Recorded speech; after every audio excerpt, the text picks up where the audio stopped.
distinct advantages to having a fixed blade over a folding blade. One of the obvious and practical observations that you can make of this is the fact that a folding blade requires a lock that could break, whereas a fixed blade does not. The other thing to consider is that a folding knife limits you in terms of the size of the blade that you can carry. Whereas with the fixed blade, you can tend to carry bigger and often longer blades. But I believe that there are some limitations to this kind of logic, but also with upgrades as it relates to the development, processing, and manufacturing of today's folding locking mechanisms on folding knives.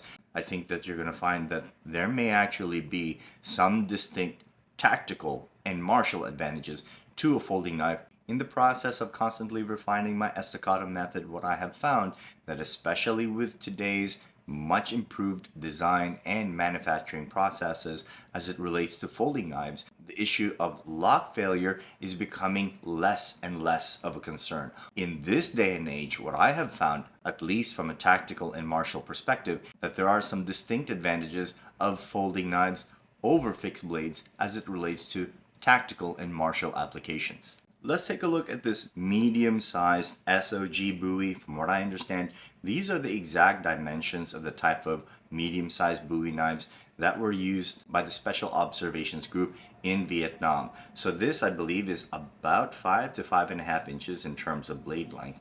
But what you'll start to see here in terms of how I'm holding this knife is that the blade happens to be a little bit longer than the handle. So that's one thing that I want us to consider when it comes to the use of fixed blade, in that more often than not, what you're going to find is that the blade is going to be longer than the handle. Also, the handle tends to be, because it is a knife, tends to section the grip only for one kind of grip and not a lot of puño. Although there's enough puño so that if you need to use it for impact, it's going to do the job. But in terms of doing any sort of secondary gripping, let alone multi-sectional gripping, it tends to not be there. Although it is possible to adjust it so that it moves in this direction, because of the handle ergonomics of most fixed blades, it doesn't really encourage this. Meaning, because of the rounded handle of this knife, although you do see some ergonomic grooves here, it's really there more to fix the fingers along the handle rather than giving you some grip variety. If you have a rounded handle and fixed ergonomics, in terms of grip variety and multi-sectional gripping, if you're looking at a fixed blade, it's really not there. This applies even more so to the spectacular Cold Steel Magnum 12. This is a 12-inch blade, so if you have a Tanto Jutsu support system, this is a really good blade for it. But take a look at that handle, same exact thing. The blade itself proportionally is about 3 to 3.5 times longer than the handle. And on top of that, because there's not much handle to hang on to, there's not a lot of application in terms of half-handing or two-handing it. I can see how from here you can do some puño and possibly a little bit of a power assist with the second hand, but quite frankly, with lack of ergonomic variety, but also the relatively short handle proportionally to the blade, it doesn't give you a lot of grip variety. Now, if we were to do an experiment and all of a sudden I do something like this, you can actually hold it this way. Because of the disproportionate blade length compared to the handle, if you start to hold it this way, it's not going to feel very secure. This thought process around the folding knife and my line of inquiry as to why folding knives, especially in today's age, in many ways tactically and martially superior to fixed blades, came from my inquiry as it relates to the Balisong. Why do we not teach it? How come Filipino martial arts likes to lay claim to the Balisong as a Filipino knife, but not a lot of martial arts systems really teach it or include it in a curriculum, nor teach it in a curricular manner where there are progressions and regressions. Anytime you look up Filipino martial arts, you don't see anything with Balisong. You look up Balisong on YouTube and you see flippers. So there are more progressions and regressions in the flipping and opening of Balisongs as a sport in the United States versus how it is included as part of a curricular program in a Filipino martial arts system. But for some strange reason, the Balisong still had the stigma of being this absolutely lethal knife, although it's not included in any FMA curriculums. So I took a look at it, spent some time with it, asked around, and these are some of the things that I found. One of the things that I've found with regards to the Balisong, and I believe this can also be said of another really spectacular tactical folding knife, the Navaja. The blade length of the Balisong happens to be the same length of the handle. So if you take a look at it from a proportional standpoint, they're roughly the same. So the handle length and the blade length are roughly the same. After spending a bit of time talking to people who are pretty well versed in Balisong and doing my own research and my own practice, what I've found is that what makes the Balisong really dangerous is because although it doesn't have a lot of ergonomic design to it, there's a lot of tactile feedback on the handles so that you know where you are at all times as it relates to the grip. So what this does is that it allows me to multi-section my grip. But if I multi-section my grip, because of the even distribution of handle length, this is made of brass, and blade length, this is made of 1090 steel, is that when I change my gripping, the balance actually became better. So if I went from a more choked up grip to a mid grip, all the way to a completely extended grip, all the way to push dagger, it actually handled very well. Even if I held it with just one handle, it still moved very well. And what I found with the Balisong is that with this kind of multi-sectional gripping on the blade, it's a far more difficult knife to handle if you're on the receiving end of it for this very simple reason. You don't know what the actual knife length is. If, for example, I stab somebody and I have this grip on them, and for some reason you happen to stop me, if I do some sort of indexing and let it go, I can retract, and now all of a sudden, the next time you try to stop me, you're having to deal with a knife that just grew another 3 inches. These are some of those techniques that a lot of the manongs in the Philippines just don't talk about, because these are some of the more dirty tricks and secrets that you find in Balisong knife culture that really was hard earned, meaning they learned it while they were on the streets. They learned it by using it in a very grievous way. So it's kind of tough to teach, let alone curricularize, so that now it is teachable. One of the distinct advantages of a folding knife, specifically a Balisong, is the ability for a folding knife to multi-section its gripping without taking away any of the maneuverability. Especially if I go from hammer grip to that modified foil grip, wow, this is something else. And then when I go from here to funnel grip, push dagger, this becomes a very, very versatile tool. And that's not even talking about handing off to the other hand. One of the distinct advantages of the handle length being this way is that if I change my grip and move in this manner, I can hand it off this way. Now all of a sudden I can do a Kabilaan structure so that I can hand it off from one hand to another, let go, two-hand it, fight this way, switch off, fight this way again. If I happen to miss, I'm here, I slide it off, come, and this way, cut across, move this way, move this way, move this way. It's endless. Now a Balisong in the hands of an expert is this very versatile tool with a much more complex support system versus a fixed blade, which is relatively simple, relatively basic, and doesn't add a lot of complexity. It doesn't take away from its effectiveness, but this certainly adds a layer of complexity that most people will not be prepared for, especially if they think that if you're moving against them with this, they think that this is all they're dealing with. And don't get me started on this guy. This guy is a whole other animal as it relates to multi-sectional gripping. First and foremost, when you open it, it actually encourages you to lead with the empty hand side to frame, reach back. Now you're holding it like in a sniper position. From here you can go high line to the throat, plumada reve, or you can fake high line, then go low. But notice my grip.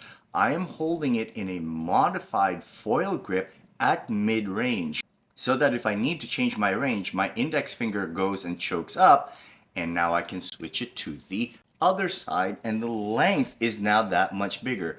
This helps me understand why the Navaja was so feared in Spain during that time, because of its multi-sectional gripping capabilities that allowed the baratero to be extremely unpredictable, in the same way that a balisongero was able to move in a similar way. But because of that multi-sectional variety, you're no longer dealing with just a guy with a knife. Just a guy with a knife. You're dealing with a knife fighter. So what I want to share with you today are some of the variations, not just to the Navaja as it relates to multi-sectional gripping, but also the Balisong. I really hope you enjoyed this video.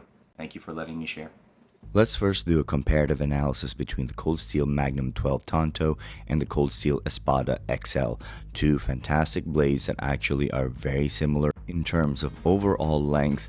However, there is a fundamental difference between the overall handle length, as you can see over here. We're going to start first with the Cold Steel Magnum 12, holding this Saigon position with the Tanto. I'm now going to hold a dualist position so that we can see how far it is from the target. I'm going to make some adjustments with the handle, as you can see as I push it up, and now I give myself maybe an extra 2 or 2.5 inches. I do get closer, but I lose a lot of stability in the grip. This is one of the important advantages of the Navaja, a longer multi-sectioned handle. Note how I take this dualist position to level set the initial range, and as I lower it to my hip, notice how I now take the extended position, and now the handle allows me to reach it, so much so that I can even start to reach the hoodie. I wonder if I can hit it. In fact, I think I can if I extend it even more. Yep, I can lift the hoodie now. So that's how much more range I can cover, simply because the handle is that much longer on the Cold Steel Espada XL, which is designed after the Spanish Navaja. Notice how I can touch the hoodie again because of the advantages of a longer multi-section grip. The unique handle design of the Navaja allows us to utilize a tactic called the Cambio. Cambio meaning hand switching, so that we can take unique positions just like this tip down position, which isn't necessarily favored in the Spanish Navaja methodology, but using the Cambio, which uses the advantage of the handle, this can be facilitated effectively.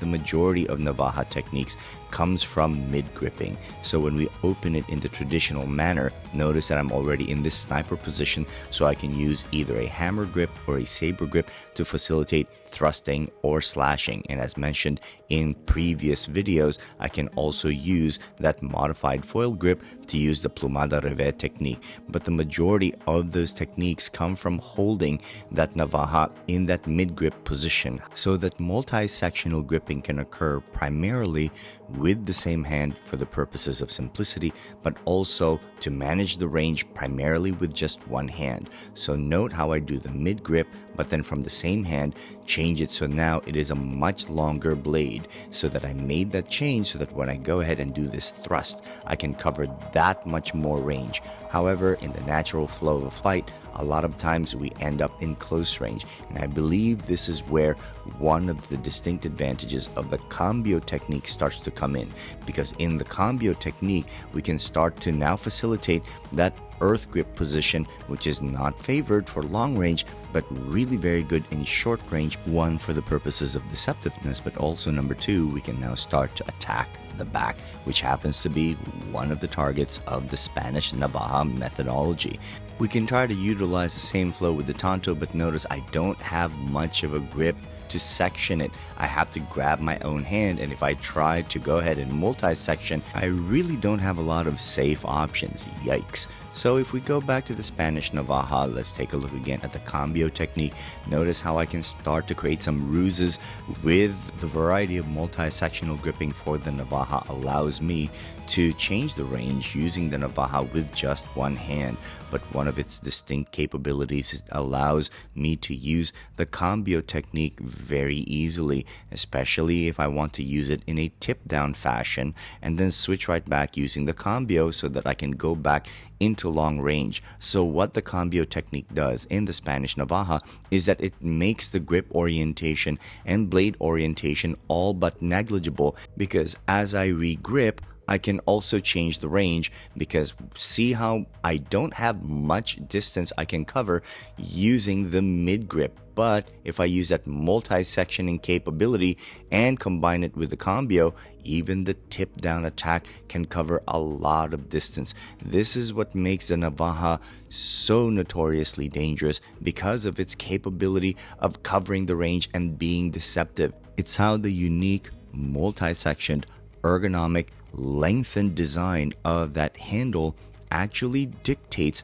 a lot of the tactics being used for the Spanish Navaja. These are the kind of techniques that aren't possible if you're using a fixed blade, because that fixed blade is not just about the length being fixed, it's how the length of the handle is fixed so that your grip is now fixed. Although it can be argued that these types of tactics can be applied to a large folding knife, which is basically a folding short sword, you'll see that with some adjustments, the same methodologies and tactics can be applied to the Filipino Balisong, which is markedly smaller. We can go ahead and compare it first to the SOG. So if you look at the Balisong and the SOG, they are roughly the same overall length and roughly the same handle length. However, there's a bit of an advantage given to the Balisong in terms of its handle length. The Sykes-Fairbairn methodology used for the SOG buoy is actually very effective. However, when we go to the dualist position that we were mentioning earlier, take a look at how much of a distinct disadvantage that it has, primarily because of that fixed blade design, which happens to be rounded. And even if I put it in that push dagger position, how much it doesn't actually extend very far. Maybe the blade extends past my lamp, maybe about a good 4 inches. Compare that to when I use the Balisong. Same blade length, but not much longer handle. However, when I make the changes that I made earlier, very similar to what I did with the SOG, you'll see that when I put it in that same push dagger position, not only is it more ergonomically comfortable and secure for me, see that how much of the blade actually extends past the lamp, so much so that it even goes past the lamp, including the handle. See how the handle even goes past the lamp. So now this changes the game completely in terms of the handling of the Balisong. A lot of altercations regarding the Balisong, especially in street altercations, include some sort of close quarter exchange where the Balisong is being held at a certain distance by the opponent by using a guard that holds it back. However, by using the Dug Bawas method by Felicissimo Dizon, we give ourselves that much more range because we are able to resection the grip using that handle. By using the anatomical indexing along the thigh, I can give myself that much more handle. This is a very, very quick movement, so please pay attention to how it is being executed, because this is so deceptive when it comes to the use of the Balisong. It makes it exceptionally dangerous. I've even slow-moed it a couple of times so that you can see. In the Spanish Navaja, Cambio is the term used for hand switching, but in the estocada methodology, it is called Kabilaan, which is a curriculum under the Felicissimo Dizon Mohara Eskrima methodology. Now we're going to use some lateral movement with the Balisong, which is very common in Balisong exchanges. Notice that the Balisong cannot actually touch the opponent because I'm mid-gripping it. So as I mid-grip it, I cannot touch the opponent. However, when I use the Dug Bawas methodology and anatomically index along my chest, I now give myself that much more range so that now I can start to touch the opponent with my Balisong. As I regrip it in mid-range, notice that I cannot actually touch the opponent. But when I re-index it onto my chest, I can give myself that much more range and even stab the opponent. This is one of the great deceptions when it comes to the Balisong, because using the Kabilaan and Dug Bawas method, we can start to open up the ranges in terms of what is available to us while creating deception with the Balisong. Similar to the Spanish Navaja's Cambio, What the Kabilaan method does is it allows me to re-grip so that when I cut across to the opponent, it allows me to go ahead and touch the opponent regardless of the blade orientation, whether I'm using it in a tip-up orientation or I'm using it in a tip-down orientation. As you will see, as I hand it off and I go into earth grip, I can actually cover a lot of distance because I have re-gripped it using the Kabilaan method. So regardless of what type of distance I happen to be in, when I use that Kabilaan method with the Balisong, no matter what posture I happen to have, using my right hand to set up all types of distances, once I go ahead and use the Kabilaan method, regardless of blade orientation, I'll be able to touch the opponent. And this to me is what makes the Balisong extremely dangerous in the hands of a true knife fighter. I really hope you enjoyed this video and have an even bigger appreciation for these amazing folding knives, the Balisong and the Spanish Navaja. Stick around, stay tuned, more videos to come.